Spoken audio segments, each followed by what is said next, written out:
Well, tonight the storm has passed, but the impact from this week's snowstorm in the Sierra still remains, with avalanches triggering evacuation warnings, building collapses, and thousands are still without power. And late tonight, Governor Newsom did declare a state of emergency for 13 counties impacted by the storm, but not two of the hardest hit counties in our area. Here's a look at the 13 counties where the state of emergency was declared. They include Amador, Mariposa, and Nevada counties, but it does not include El Dorado or Placer counties, where we have seen some significant damage. That declaration is needed to support disaster relief in those counties. No word yet on why El Dorado or Placer counties were not included. And there's a major change on the roadways from what we've seen the past few days, with eastbound traffic, eastbound only, on Interstate 80 opening up today. This is I-80 in the Whitemoor Grade area on the left, and on the right, Highway 50 in Twin Bridges. We can see some cars getting through there right now. Change required on both parts of the Sierra Passes. And it's not just the roads still impacted by the snow. Thousands are still trying to dig out and in some cases rebuild. It is a lot of work. We have team coverage of the impact of the snow with crews in Placer and El Dorado counties. First, though, we're going to start with KCRA 3's Chief Meteorologist Mark Finan with a look at the avalanche dangers out there, Mark. Yeah, so last night we were reporting on the avalanche that happened in the Palisades area. So let me explain what's happening there, because today Placer County did issue evacuation orders for a couple of areas in the basin around Palisades. So here's Highway 89, and then there's the road in, and this is where the ski resort is. And as you can see, there are all sorts of roads around here, and along these roads there are homes, there are apartment complexes, condos, and that sort of thing.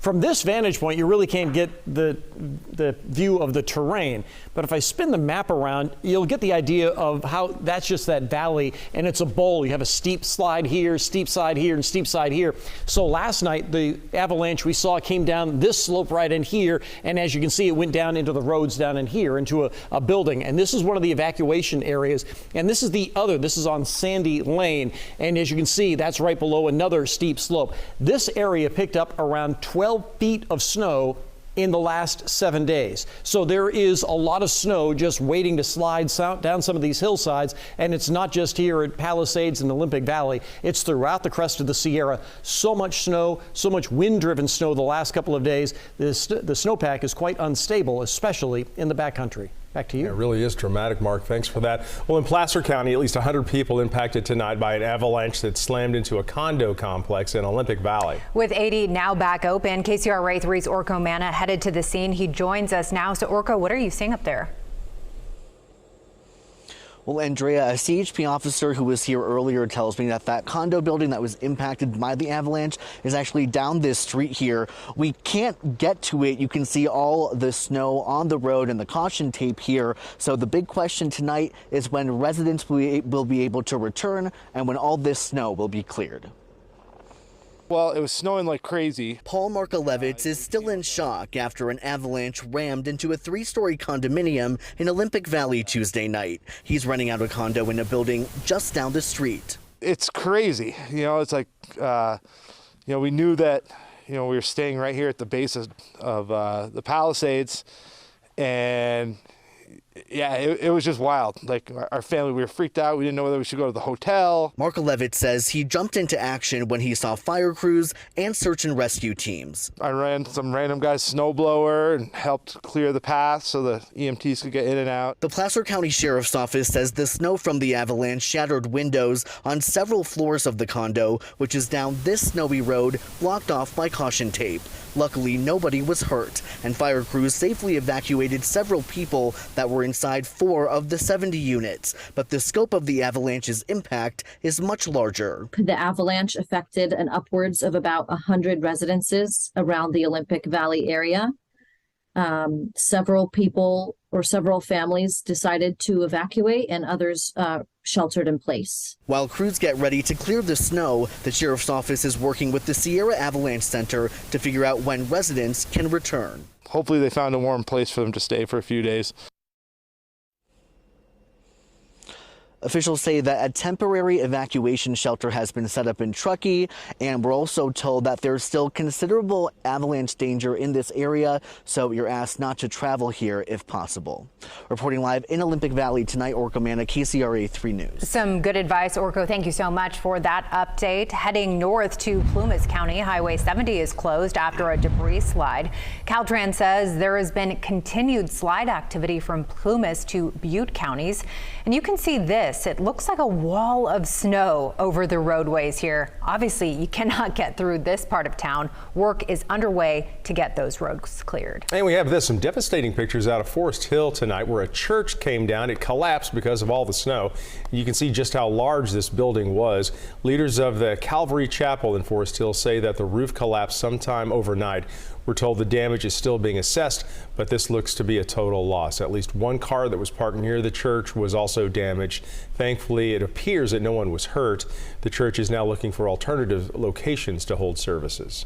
And take a look at this. This is what happened to a warehouse in South Lake Tahoe. Firefighters say the snow load completely flattened the building.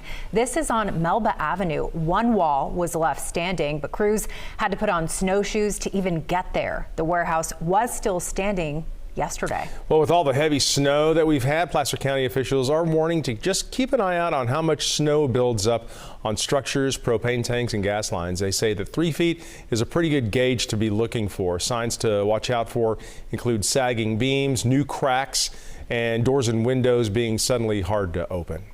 And just to give you an idea of how difficult travel has been for first responders, let alone just the average driver out there, El Dorado County Fire Protection says it took them 3 hours to reach the scene of a medical call. And this is when it's really dangerous. You can see where the fire station is, not far from Shooting Star Road in Pollock Pines. Fire crews first tried to make it through Starks Grade Road, but had to cut through 6 downed trees and a large tree wrapped in power lines.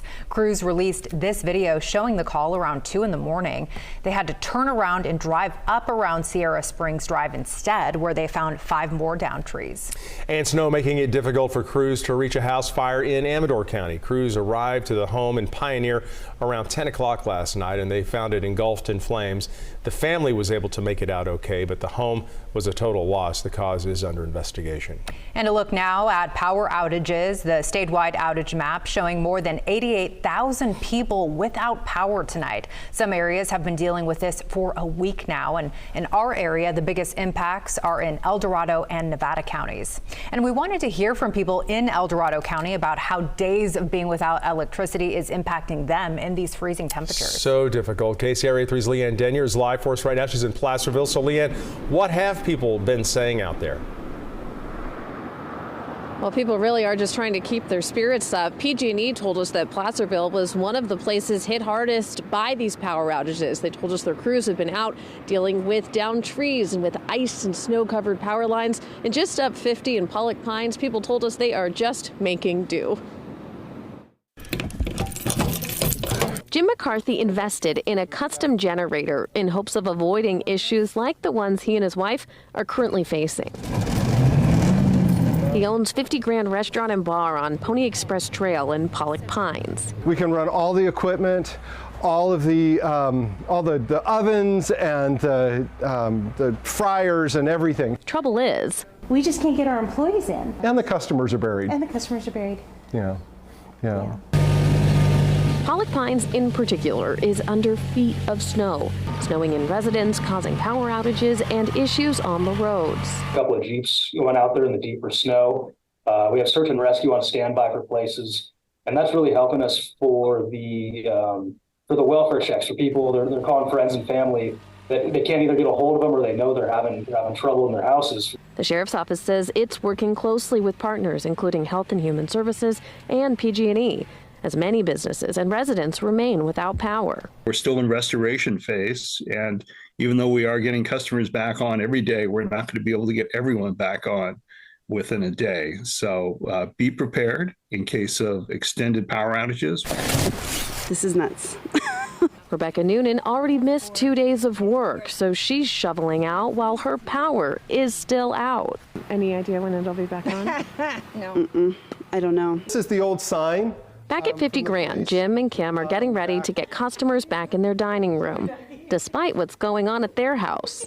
We've got power outage at home as well. They know what this space can mean to those stuck in the snow. A little beacon at night, it's people see the light on, are you open, so we want to be open. That was our point. And El Dorado County launched a page on its website to help connect people who live in the community with much needed resources. That's right on their government website page for information about road closures, power outages, that sort of thing. The sheriff's office also told us that you can call the non-emergency line if you want to set up one of those welfare checks. The big message, though, that we heard from people that we talked to today is that get ready while you can, while the weather is relatively okay, because there is more winter weather heading our way. In El Dorado County, Leanne Denyer, KCRA 3 News. All right, Leanne, thanks. And we just have this quick update here for you, just coming into our newsroom right now. Westbound lanes of I-80 from Nevada down through Truckee are now open. So that means that both lanes of I-80, east and westbound, are now open to traffic.